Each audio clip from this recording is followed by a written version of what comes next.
seminaristi, wapendwa wana alumni wa Tabora wa Kipalapala, wapendwa mapadri, masista na waumini wote, tumsifu Yesu Kristo. Hongereni sana kwa jubilei kuu ya Kipalapala.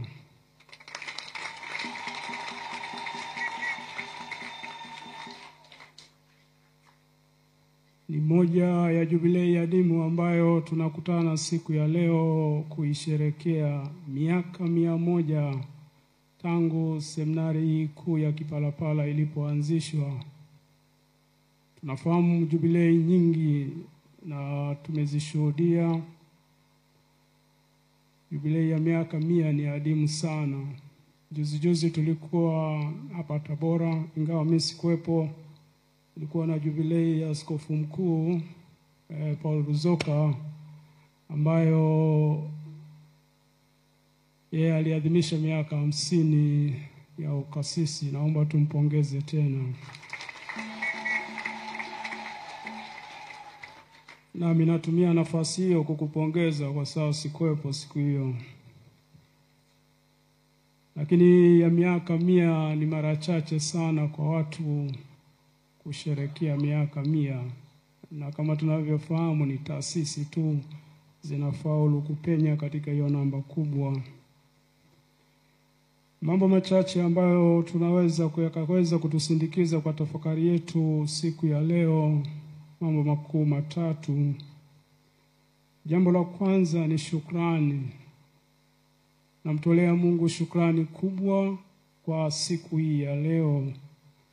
Na kama tulivyoongozwa katika somo la kwanza kutoka Mambo ya Walawi sura ya 25 mstari wa 8 mpaka wa 19, wana Walawi wanafanya jubilei kuu na pale wanataja miaka 50.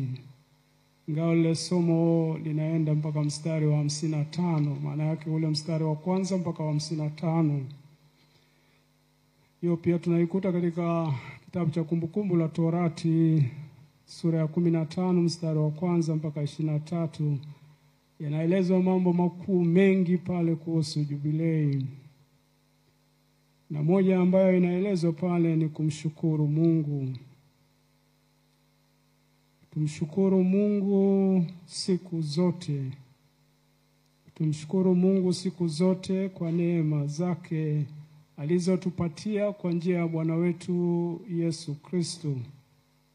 Barua ya kwanza Paulo mtume kwa Korinto sura ya kwanza mstari wa 4, ambayo pia ilikuwa sehemu ya somo letu la pili.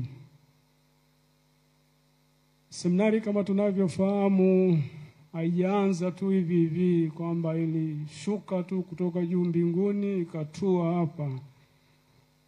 Kabla ya kuwa seminari kuu ilipita pia kwenye safari mpaka ikaanza rasmi kama taasisi na ikaweza kuishi mpaka leo miaka 100.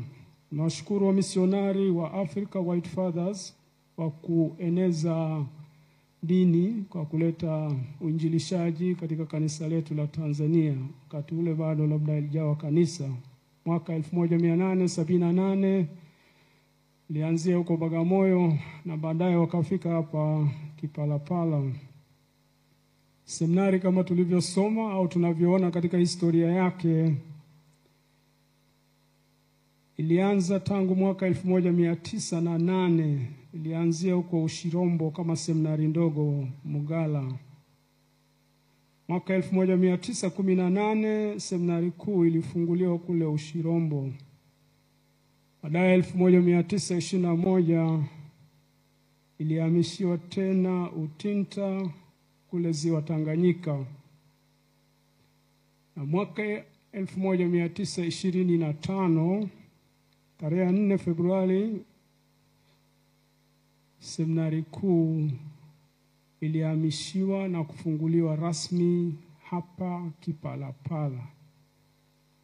Miaka 100 iliyopita na ikasimikwa chini ya Mtume Paulo, mtume wa mataifa, mitume wa mataifa, ili waandaliwe watu ambao watahubiri injili kwa mataifa. Naomba tujipongeze tena kwa hilo. Seminari hiyo imeishi miaka yote hiyo na imefaulu.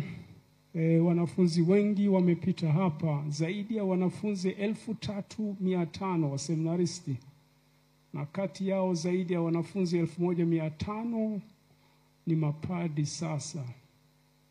Na kati ya mapadi waliosoma hapa, labda niwaombe mapadi kokote walioko, tuache kwanza maaskofu, mapadi waliosoma hapa Kipalapala ambao wamefaulu kuja kwa hii tukio, naomba wasimame.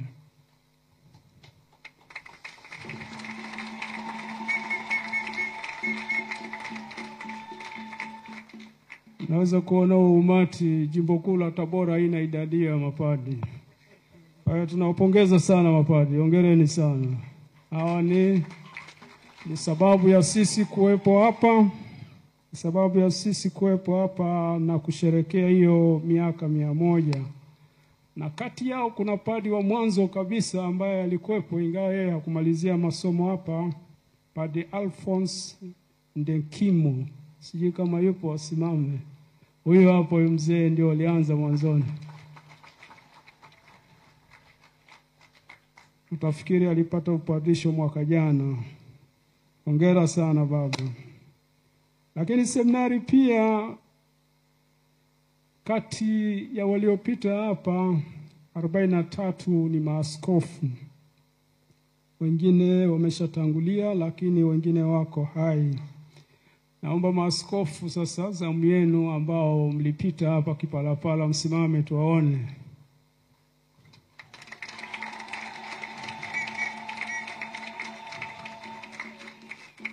Baba, hongereni sana, hongereni. Lakini kwa namna ya pekee nimsimamishe tena askofu mkuu mstaafu wa Arusha, Josephat Lebulu, tunda la kwanza la Kipalapala.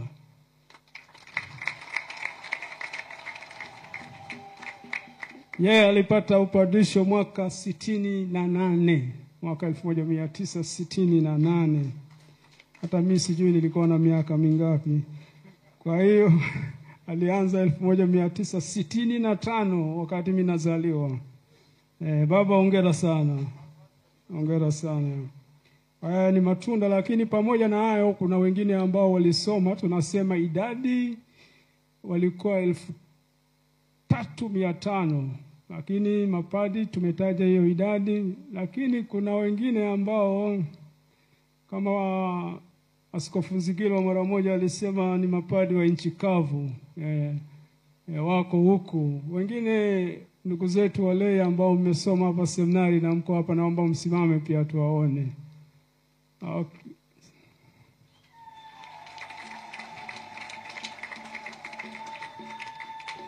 Nawashukuru sana na hongereni sana. Kwa hiyo ni matunda makubwa ya seminari ya Kipalapala. Miaka 100 imetoa matunda mengi.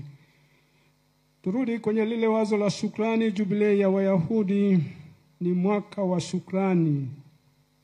Ukiangalia nyuma katika lile somo la Walawi, Mungu mwenyewe anaeleza kwamba anawaambia wana wa Wayahudi kwamba ni yeye ametekeleza haya yote, sio kwa mastaili yenu.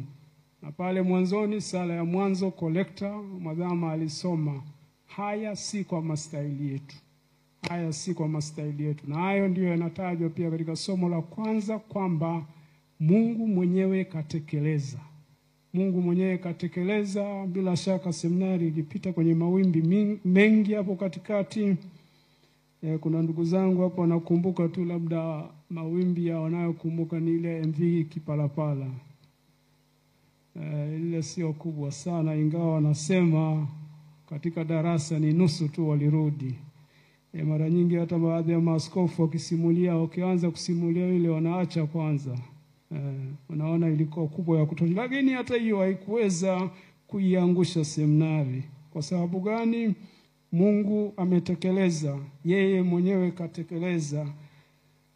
Mwenyezi Mungu, mimi ndimi Mwenyezi Mungu wenu. Mimi ndimi Mwenyezi Mungu, mimi ndimi Mwenyezi Mungu, Mungu wenu.